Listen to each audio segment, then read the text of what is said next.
We must see that consciousness is neither an isolated soul nor the mere function of a single nervous system, but of that totality of interrelated stars and galaxies which makes a nervous system possible.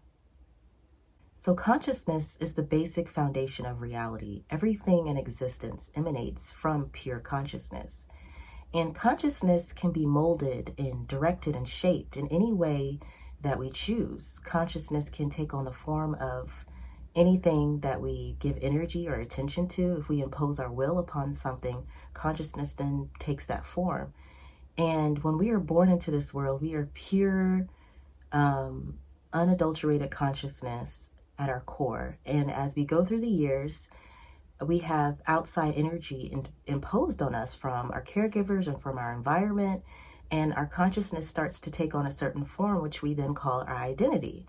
And we believe that we are this identity, and we believe that it's who we really are, and we forget at our core that we are this pure consciousness that is really capable of assuming any form and is infinite in its possibilities.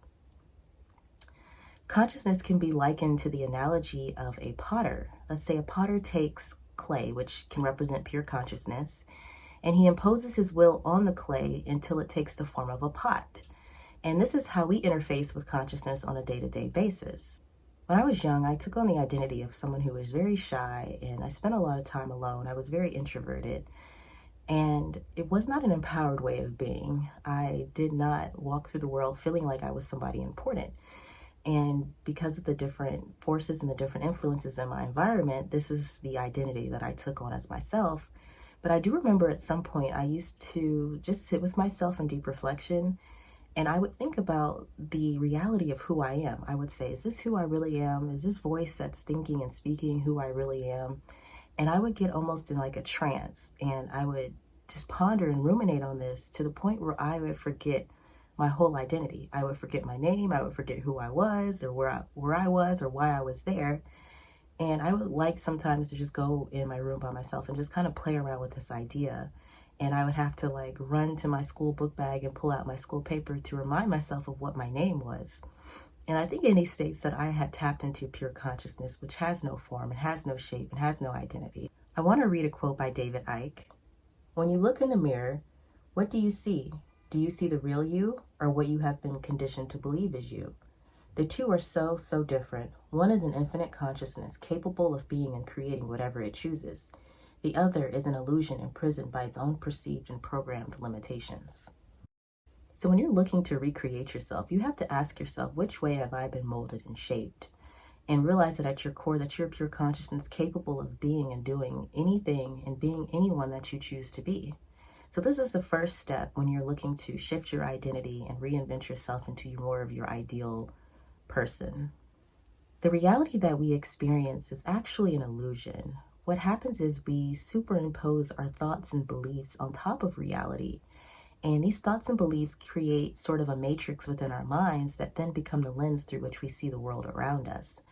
These thoughts and beliefs that we carry around us are energy in motion. Our mind is simply a set of complex systems, and we mostly at our core make decisions based on positive and negative feedback because ultimately we are wired for survival, but we're also wired to be included with the group around us. We're wired to achieve things. We're wired to protect our egos. All of these things are constantly reaffirming and creating the reality that we see and that we live in on a day-to-day basis. The ego is only an illusion, but a very influential one. Letting the ego illusion become your identity can prevent you from knowing your true self. Ego, the false idea of believing that you are what you have or what you do, is a backwards way of assessing and living life. So if you want to become someone different, if you want to change who you are and reinvent yourself, you kind of have to take on and assume a new identity or a new character. You have to break through the idea of the person that you are today and expand how you operate. A good way to do this is to find someone that you admire and begin to model yourself after them. What does this person do, or how does this person think? Because the positive traits that you see in them are actually things that you possess as well, and that you are capable of acting out in the same or similar way as they do. So you kind of want to step in and embody this new character. What do they think? What do they believe? How do they see themselves? How do they feel on a day-to-day basis? What type of action do they take? Also ask yourself, what does your ideal life look like, and what type of person would you need to become to live this?